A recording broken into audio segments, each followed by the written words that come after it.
Que é, ele na verdade nada mais faz do que reviver e trazer novamente para a igreja o que Agostinho pregava, o que Agostinho ensinava, de que não somos gnósticos. O gnosticismo sempre foi um mistério dentro da igreja e mesmo para estudos de filosofia e de história das religiões antigas, porque ninguém sabe de onde ele veio. É mesmo? Eu costumo dizer que ele veio de rodear a terra e passear por ela. Boa, boa. Mas o que o gnosticismo é que ninguém sabe, é parasitário, isso todo mundo sabe. Ele sempre esteve presente, seja numa seita egípcia, seja numa escola filosófica, seja entre os cristãos, seja entre os judeus, tá certo? Sempre esteve presente. Para a galera que está nos ouvindo, qual seria a forma mais simples de explicar o que é o gnosticismo? O gnosticismo era digamos assim, uma maneira de acreditar que sempre esteve presente nessas correntes, mesmo religiosas, que intelectualizava a religião ou a determinada corrente de pensamento. Intelectualizar no seguinte sentido: se você entendeu isso aqui, você então chegou no nível melhor. Entendi. Então é uma espécie de racionalização de toda a experiência religiosa. Pessoas mais religiosas são pessoas mais intelectualmente instruídas. Então é como se o gnosticismo fosse, hoje, para a gente, um grande desafio, porque ele ainda está presente em nossa igreja, ele ainda é um parasita em nossa igreja. Por quê? Porque ele transforma a nossa experiência de boas novas, do evangelho, numa experiência intelectual. Cristo não é para ser entendido, é para ser devorado. Cristo não é uma ideia encarnada, é o pão da vida, ele é o pão que desceu do céu. A metáfora não é a metáfora gnóstica do entendimento, mas é o do conhecimento enquanto relação. João fala de relação. Então, Agostinho já tinha captado o problema dos dualismos no seu tempo, dessa maneira de pensar, e que diz que quanto mais você entender uma coisa, mais você estará no caminho certo. Nem sempre. E aí você não acha que nosso discipulado é extremamente gnóstico? Sim. Assim, no sentido de, a minha tendência ao pegar alguém que está iniciando na fé e falar, vamos discipular essa pessoa, vamos. Minha tendência é falar, lê esse livro, faz essa aula. Isso. Assiste essa pregação. Exato. Aí, então porque você não entendeu ainda. Isso. Você entendeu? Explica para mim. Entendeu? Isso. Faz essa prova. Eu acho que você pegou exatamente o ponto que eu estou querendo trazer aqui e que é o que pensadores como Smith, como você acabou de mencionar, estão preocupados, né? A gente está preocupado, quando a gente retoma Agostinho nessa questão, em mostrar que a nossa vivência do Evangelho não pode ser gnóstica, não pode ser racionalista. Eu não posso dizer, entendi o Evangelho. Eu tenho que me perguntar se eu devorei ele.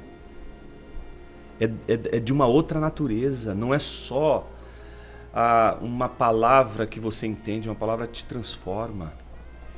Todo cristão deveria entender o Evangelho da palavra de Deus como um meio de graça, um poder de Deus. E ele não teria dificuldade com isso, porque se ele acredita que Deus criou o mundo falando, ele não teria dúvida nenhuma do que a palavra de Deus é capaz de fazer. Por isso que quando um pastor prega, não é uma aula que ele está expondo, ele não está só falando da mente das pessoas. Sim. Eu digo para... Está proclamando, não? E ali não é só a razão, aquela palavra é poderosa. Vou dar um exemplo. Imagina uma pessoa fria espiritualmente, uma pessoa que está trancada para as coisas de Deus. Ela se trancou no meio dos pecados dela e não consegue mais ouvir. Ela é um vale de ossos secos. Ela não é só um osso seco. Ela é o vale seco. A gente se pergunta, mas se está morto, se é osso seco, como que vai ouvir? Que argumento é esse? É por isso que o nosso argumento tem que ser um só nessa hora. Para todos aqueles que estão frios espiritualmente. Não deixe de ouvir a palavra de Deus. Mas eu não estou ouvindo, não quero ouvir. Ou seja, você é um vale de ossos secos. E você está me dizendo que o profeta um dia disse a Deus, Senhor. Né? O próprio Deus diz, acaso poderiam reviver esses ossos? Ele diz, tu sabes.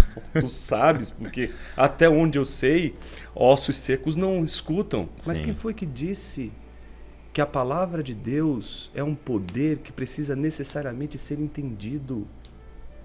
Quando alguém prega fielmente o Evangelho, não é só algo que fala a nossa mente, mas é um poder que viabiliza a ação do Espírito Santo, testemunhar no coração de alguém uma transformação, que de repente, do nada, essa pessoa Agora eu sei, agora eu vejo, agora eu enxergo. Agora Se eu a gente creio, né? não acreditar que a pregação é um meio em que Deus faz o milagre de transformar a vida de uma pessoa, que era cega e agora enxerga, que era surda e agora ouve, a gente precisa então montar exatamente palestrantes. A gente precisa de palestrante.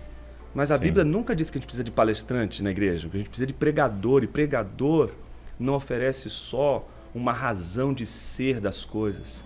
Ele também distribui alimento. O pregador está preocupado com a dieta do povo. E ele, preocupado com a dieta do povo, ele não vai só falar a mente deles. Ele vai falar o coração. Porque o nosso coração é fome. Nosso coração não tem fome. Ele é fome. Então não existe a possibilidade do nosso coração em algum momento não sentir fome. Porque a sua natureza é a natureza da fome. Então ele vai querer sempre. Sempre devorar. Sempre devorar. Por isso que a gente costuma, né? A nossa linguagem evangélica, né? Quem não é do contexto evangélico não entende muito bem, porque isso é uma linguagem muito nossa. Uhum. Não é? Nossa, hoje a palavra me alimentou. Sim, que banquete. Olha que banquete.